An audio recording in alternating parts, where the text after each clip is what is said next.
Good morning, everyone. Now we are going to start that grammar of chapter second.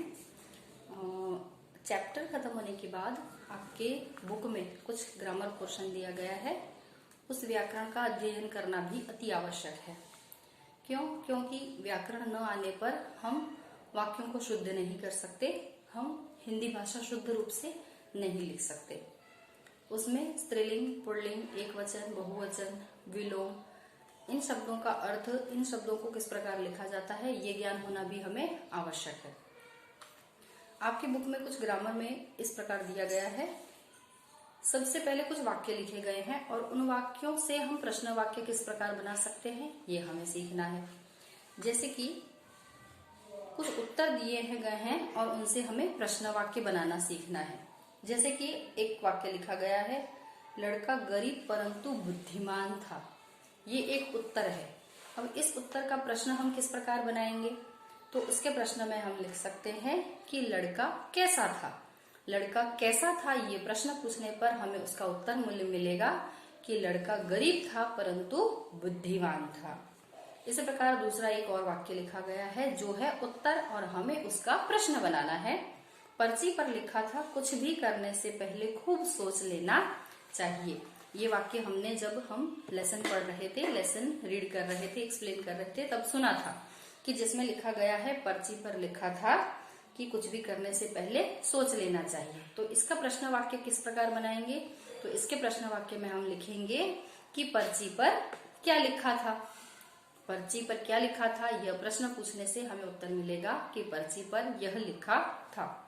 इसी प्रकार तीसरा वाक्य अगर हम देखें तो राजा ने मंत्री और वैद्य को कारागार में डलवा दिया।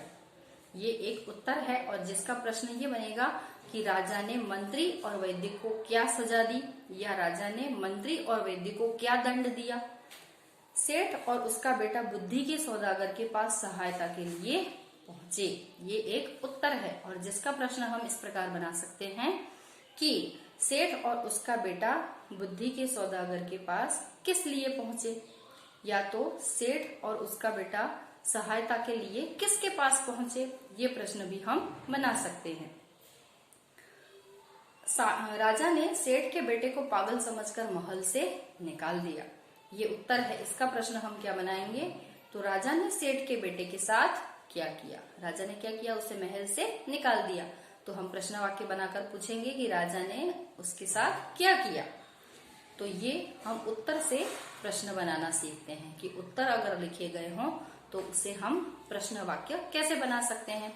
मोस्टली हम क्या करते हैं, प्रश्नों के उत्तर लिखते हैं। अगर आपसे प्रश्न पूछा जाए तो उसके जवाब में आप लोग बुक में से जवाब ढूंढ कर लिखते हैं, उत्तर लिखते हैं। लेकिन अगर उत्तर दिए गए हैं तो उस उत्तर से आपको क्वेश्चंस कैसे बनाने हैं, प्रश्न कैसे बनाने हैं, ये भी आपको समझ में आना चाहिए। तो इस प्रकार आज हम उत्तरों से प्रश्न कैसे बनाने हैं ये सीखे हैं। उसके बाद स्त्रीलिंग व पुल्लिंग जो आप जानते हैं, लेकिन फिर भी इन चीजों को रिवाइज करते रहना, पढ़ते रहना आवश्यक होता है। यहाँ पर कुछ वाक्य दिए गए हैं, उनमें कुछ रेखांकित शब्द किए हैं और उन रेखांकित शब्दों की हमें पहचान करनी है कि वह स्त्रीलिंग है या पुल्लिंग। तो सबसे पहला वाक्य लिखा है, कवयित्री। कवि और कवयित्री। कवयित्री ने देश प्रेम की कविताएं सुनाई। कवि जो होता है वो पुल्लिंग शब्द होता है और कवयित्री जो होता है वो होता है स्त्रीलिंग शब्द।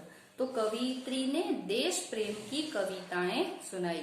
कवयित्री शब्द के नीचे अंडरलाइन किया गया है। तो कवयित्री जो है वो है पुल्लिंग या स्त्रीलिंग। तो कवयित्री एक स्त्रीलिंग शब्द है।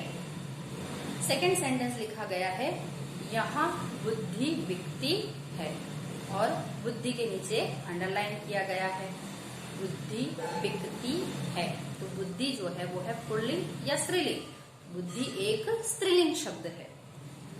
तीसरा शब्द लिखा गया है तीसरे सेंटेंस में, सौदागर ने कागज की एक पर्ची निकाली। इस वाक्य में दो शब्दों के नीचे अंडरलाइन किया गया है, सौदागर व कागज। तो सौदागर और कागज जो दोनों शब्द हैं वो दोनों पुल्लिंग शब्द हैं, जिसके साथ हम व्याकरण का कौन सा रूप जोड़ते हैं, कागज की पर्ची निकाली। सौदागर और कागज दोनों पुल्लिंग शब्द हैं। दासी ने उसे अपना गवाह बना लिया। दासी, दासी आप जानते हैं एक स्त्रीलिंग शब्द है। दासी के नीचे यहाँ पर अंडरलाइन किया गया है। एक बार राजा बहुत बीमार पड़ा। यहाँ पर राजा, राजा आप जानते हैं एक पुल्लिंग शब्द है, तो इन शब्दों की पहचान हमें इस प्रकार करनी है। वो अगर स्त्रीलिंग है तो उनके सामने हमें स्त्रीलिंग शब्द लिखना है, और अगर वह पुल्लिंग है तो उसके सामने हम लिखेंगे पुल्लिंग शब्द। उसके बाद कुछ शब्द ऐसे होते हैं जिन शब्दों के साथ कुछ शब्द जुड़ जाते हैं और वो उनकी विशेषता बताते हैं, जिन्हें हम कहते हैं विशेषण। किसी भी संज्ञा, वस्तु, स्थान के नाम के साथ जो शब्द जुड़ जाते हैं उनकी विशेषता बताते हैं, उन शब्दों को हम कहते हैं विशेषण। और जो शब्द उनकी विशेषता बताते हैं उन शब्दों को हम कहते हैं विशेष्य। इस प्रकार के इस पाठ के अनुरूप कुछ विशेषण और विशेष्य बताए गए हैं, जिन विशेषणों के साथ उस विशेषण का ही प्रयोग किया जाता है, और जिनमें विशेषण कौन सा है और विशेष्य कौन सा है ये भी आपको पता होना चाहिए। जैसे कि धनी, धनी क्या कैसा होता है? धनी होता है मनुष्य, धनी यानी धनवान। इन शब्दों को मैंने यहाँ पर बोर्ड पर लिखा गया है। धनी, तो धनी होता है मनुष्य। धनी जो है वो है विशेषण और उसका विशेष्य है मनुष्य। नीला आसमान, नीला है वो है विशेषण और विशेष्य है आसमान। काला कौवा, जिसमें काला विशेषण और विशेष्य है कौवा। हरी घास, हरी विशेषण है और उसका विशेष्य है घास। बहती नदी, विशेषण है बहती और विशेष्य जिसमें है नदी। स्वच्छ पानी, तो स्वच्छ है विशेषण और पानी है विशेष्य। पानी की विशेषता है स्वच्छ पानी। अंधेरी रात, अंधेरी एक विशेषण है और रात जो है वो है विशेष्य। रात के साथ हम अंधेरी शब्द का प्रयोग करते हैं, वह रात की विशेषता बताने वाला शब्द। प्यारा देश, प्यारा जो है वह है विशेषण और देश है वो विशेष्य है, यानी देश की विशेषता बताने वाला शब्द है प्यारा। प्यारा देश वह उसका विशेषण है। विशेषण और विशेष्य, जिन शब्दों को हम उसकी विशेषता बताने के लिए प्रयोग करते हैं उसे कहते हैं विशेषण। तो इस प्रकार विशेषण और विशेष्य का ज्ञान भी आवश्यक है। उसके बाद अगर कुछ शब्दों के वचन बदलकर हम उन शब्दों को दोबारा लिखें तो उसका वाक्य में किस प्रकार प्रयोग किया जाएगा। एक सेंटेंस यहाँ पर लिखा गया है, दासियों ने सेठ के बेटे को अपना गवाह बना लिया। अब इस वाक्य में दासियों की जगह हमें एक वचन का प्रयोग करना है, तो दासियों का एक वचन होता है दासी। दासी शब्द लगाकर उस वाक्य को हमें पुनः लिखना है, तो हम किस प्रकार लिखेंगे। तो दासियों ने सेठ के बेटे को अपना गवाह बना लिया। दासी ने सेठ के बेटे को अपना गवाह बना लिया। दासियों की जगह हम दासी शब्द का प्रयोग करेंगे। दुकान के सामने राम ने ठेला लगाया। ठेला के नीचे अंडरलाइन किया है। ठेला एक वचन शब्द है, उसका हमें बहुवचन, अगर कोई शब्द एक वचन है तो उसका बहुवचन प्रयोग करना है, और अगर बहुवचन है तो हमें एक वचन में उसका प्रयोग करना है। तो ठेला का बहुवचन होता है ठेले। हमें ठेले शब्द का प्रयोग करके वाक्य को दोबारा लिखना है, तो हम किस प्रकार लिखेंगे। दुकान के सामने राम ने ठेले लगाए। पुनीत ने बंदर को केला खिलाया। बंदर और केला, बंदर का बहुवचन, केला का बहुवचन। पुनीत ने बंदरों को केले खिलाए, दोनों शब्दों का बहुवचन लिखना है। राजा की 2 रानियां थी। रानियां बहुवचन शब्द है, उसे हमें एक वचन में लिखना है, तो वाक्य को हम किस प्रकार लिखेंगे। उसकी जगह हम एक वचन शब्द का प्रयोग करके लिखेंगे और लिखेंगे कि राजा की 1 रानी थी। रानियां की जगह रानी और 2 की जगह एक वचन शब्द। सेठ का बेटा खुशी खुशी घर पहुंचा। बेटा, बेटा एक वचन शब्द है, उसकी जगह हमें बहुवचन शब्द का प्रयोग करना है, तो बेटा की जगह बेटे शब्द का प्रयोग करेंगे। और वो वाक्य को पुनः कैसे लिखेंगे। तो सेठ के बेटे खुशी खुशी घर पहुंचे। बेटा की जगह बेटे शब्द का प्रयोग इस प्रकार होगा। सर्वनाम, सर्वनाम किसे कहते हैं। तो बच्चों, जिस शब्द या नाम की जगह उसके दूसरे नाम का प्रयोग किया जाए उन शब्दों को हम सर्वनाम कहते हैं।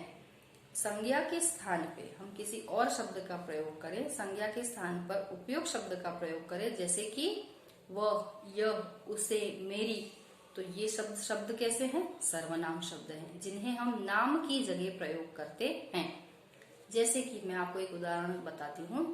राम पाठशाला गया, राम पाठशाला गया, उसने वहां अध्ययन किया।